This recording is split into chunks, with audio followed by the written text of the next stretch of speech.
Yeah, right. We kick off hour number 2 with McAllister Mondays on a Tuesday. We didn't have a show yesterday. Mike McAllister joining us at 1 o'clock on a Tuesday from CuseNation.com. Mike, another game night here. Were you surprised to see Pittsburgh as a double-digit favorite for this game? Not really, to be honest with you. Yeah. I mean, especially given the way the last two games have gone. I think if Syracuse had beaten Miami and then the North Carolina game went exactly the same way, I'm not sure it would be quite that large. But given the way that Syracuse has played the last two games, and Pittsburgh has already beaten Syracuse once, and that's a really tough place to play. Syracuse hasn't played very well on the road this year. I think the line kind of makes sense, to be honest with you. Yeah, I don't know. I mean, yeah, I hear everything you're saying. Pittsburgh is 1-4 in its last 5 games, 3-8 in its last 11 games. One of those wins was over Syracuse in a close one. It's not like Pitt's lighting the world on fire at the moment either. But you look at the ACC tournament, and Syracuse is 2 games clear of NC State. You got to figure one more probably locks it up, right? Because they do play NC State, so there's, it's possible that if they lose that one, now NC State's within 1. I know NC State still has to play Miami as well, and so NC State would hold the tiebreaker against Syracuse with a head-to-head should they beat them. Is that kind of the way you look at it? If Syracuse gets one more win, then we can stop, talking about whether or not they're going to make the ACC tournament?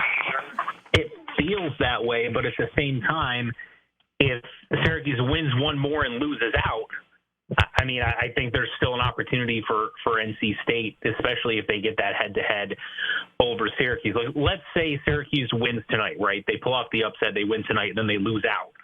I think NC State could jump Syracuse in that situation because they would have that win over Syracuse. They've got, as you mentioned, a game with Miami still coming up. They've got North Carolina, Wake Forest, Georgia Tech, and Pitt coming up. All of those games are winnable. Now, of course, they're losable because NC State isn't that great either, but right.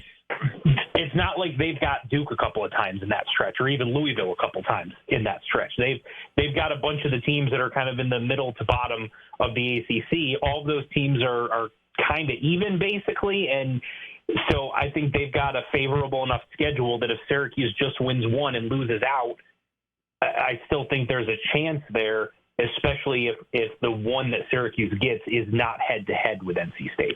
We were talking earlier in the show about the last minute of the North Carolina game the other day, in that, they probably had no business being within 2, but they were within 2 with a minute to go, and we saw several mistakes in a short period of time. Jaquan Carlos, pushes up on Elliot Cadeau. He gets beaten to the basket. He doesn't foul him. There's no rotation. Elliot Cadeau just goes in for, the easiest layup you'll ever see with under a minute left. And then on the other end, Kyle Cuff, who barely played, jacks up a 3, and, they end up losing the game. And Adrian Autry talked afterwards about, neither of those things were supposed to happen, right? Who do you point the finger to with that? Like, is it coaching? Is it the players? Is it just, and it's probably somewhere in the middle, right? It's probably, there's plenty of blame to go around. But when you see this consistently, we saw it at the end of the BC game, at the end of regulation, that they just did not execute what they were supposed to do. Whose shoulders does that fall on in your mind, Mike? Yeah, I'm kind of with you in that I think there's blame to go around because in one sense, the coaches aren't telling them, hey, listen, you're up 3, back off the 3-point shooter, right? They're not saying that. They're also not saying, hey, go out and get beat by your guy to let him get an easy layup when we need a stop to try to tie it. They're not telling them, dribble the ball off your foot and have it go out of bounds, or pass the ball to the guy in the corner and have him step out of bounds before the shot. Like, the coaches aren't telling them to do these things. At the same time, good teams don't do those things. And so ultimately, the responsibility when your team continues to make mistakes falls on the head coach. I think Autry has said that multiple times during press conferences. That, look, ultimately the blame falls on me because I'm the leader of this team as the head coach. And that would be the case whether it was him as the head coach, Jim Boeheim as the head coach, any coach across the country. When your team continues to make the same mistakes, there's some blame there on your part. That said, a lot of those issues aren't things that I saw last year. with this team, not consistently. So that's where it gives me some pause to just say, oh, it's all on coaching. And I think that's the easy way out. So, ultimately, I think it's a flawed team, a team that hasn't performed very well this year, and it just kind of is what it is. And you hope that next year, with what they've got coming in recruiting-wise, that you can get a guy like Donnie Freeman to come back and you can make an impact in the portal to bolster up your roster and have it look much better than what it has this year. All right, so let's talk about next year, and this is another topic that's come up on the show recently. What is the priority in the portal? I say point guard. We've had others, and I don't want to put words in Paulie's mouth, but Paulie kind of leans toward big guy. What is the priority in your mind, what they need to get done in the portal? I definitely think point guard is a spot I'm looking, but it also depends on what the coaching staff thinks of the foreign kid they've got coming in. If they think highly enough of him, I think he's from Australia, yep, or New Zealand, whichever it is. Yeah.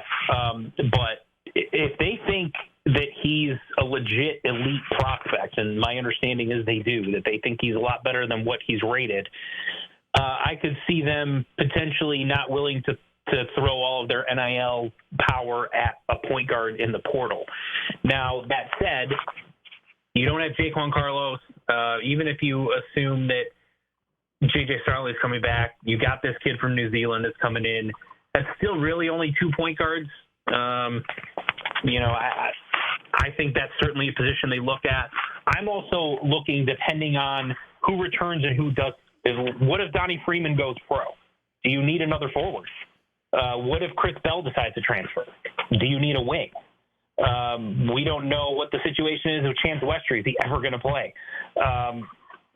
So I'm wondering, too, if even though they have, Mastorovic back and whatever else, do they look at a big?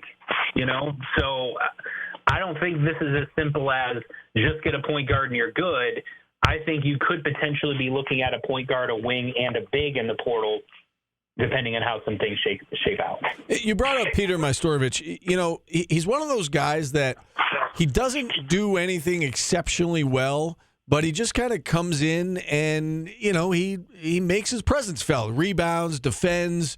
Occasionally he'll score a basket. He's got to work on fouling, but that'll come with experience, and I guess the stronger that he gets. But I guess, what do you see as a ceiling for him in this program? Can he become like a Marek Dolezaj someday and be that important to the team, or is he just going to be destined to be a role player? Yeah, I don't want to put a ceiling on him that says he's destined to be a role player, because I'm not sure that's fair to him and what he could potentially be. But yeah, I could see a path in his development where he becomes a Marek Dolezaj, where it's like he just sort of averages like 8 points, 6 rebounds, 4 assists, a block and a steal a game, and just does a little bit of everything, but is extremely important to the success of your team. I could certainly see him becoming that. The difference is, Marek, even though he kind of played the 5, wasn't really a 5. I think Mastorovic could play the 5 if he gets a little bit stronger, even though he's a little on the shorter side compared to what you'd like to have there. I think you'd like to have someone 6'11", 7 foot, whatever. But he's someone I think that can be on a good team as your starting center. But certainly this is going to be a huge offseason for him in terms of his development. Maybe working on, kind of a consistent mid-range jumper, I think, to really help him offensively. But then just, as you mentioned, getting stronger and so that he can really battle in there. But he's got really good instincts. He's a smart player. The fouling thing, as you mentioned, will come with more experience. But I think he's a lot more skilled and does a lot more things than we all thought when he signed with Syracuse. Yeah, for sure. I've been impressed by what we've seen from him this year. Before we get into a prediction for tonight, because I always ask you your prediction, anything football related that you want to touch on and make known to our listeners? Well, they've got we know that they lost their wide receivers coach, right? Who's off to Oregon, and we've got an article up that's got 5 candidates that they're looking at potentially interviewing as early as this week. So they're going to be fine there. They're going to find someone who's got good experience and good recruiting ties to the areas they'd like to recruit. So go check that out. But the other thing is there's a 4-star defensive lineman from Florida His name is James Johnson, and he's going to take an unofficial visit to Syracuse this spring and then an official visit to Syracuse this summer. He's also got schools like Illinois, Penn State, Miami, Florida, Georgia, Colorado, USC, et cetera, after him. So in with the big boys, but always good when you've got a prospect of that caliber coming in to see you twice in a matter of a few months. It is remarkable that you rattled off those schools and that we are at a point where it doesn't surprise us, right? We're like, oh, all right, they're they're battling some SEC schools for this particular recruit. Like a year ago or a year and a half ago, we would have been like, what? But now it's just like it's commonplace. It just shows you how far Fran Brown has brought this program in a short period of time. Yeah, and there's a five-star wide receiver from Florida, Calvin Russell is his name, and I think most expect that he'll end up with Miami. He's a Miami legacy, but he's been heavily recruited by Syracuse, and Syracuse has been heavily involved in his recruitment. He's visited multiple times during the year to check out some games.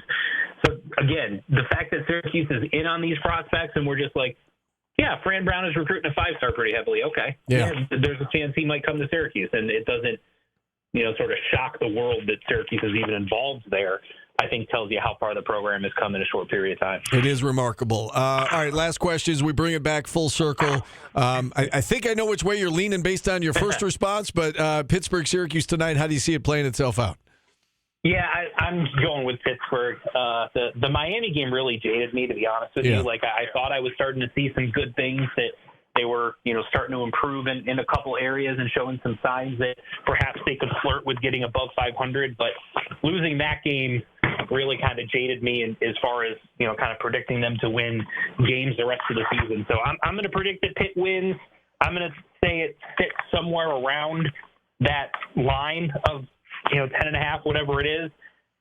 Maybe Syracuse sneaks in a backdoor cover at the end, but I still think it's going to be a game that Syracuse loses, and it'll be their third straight, unfortunately, for them. Yeah, since giving up 66 in that win to Cal, the defense has given up 83, 86, 91, 88 in the four games since then. No, not ideal. Hard to win games, especially on the road when you're giving up that many points. Mike, as always, great stuff. Appreciate the time. We'll talk to you again soon. All right, I appreciate it. Thank you. All right, Mike McAllister joining us here on the show. And with that, we'll hit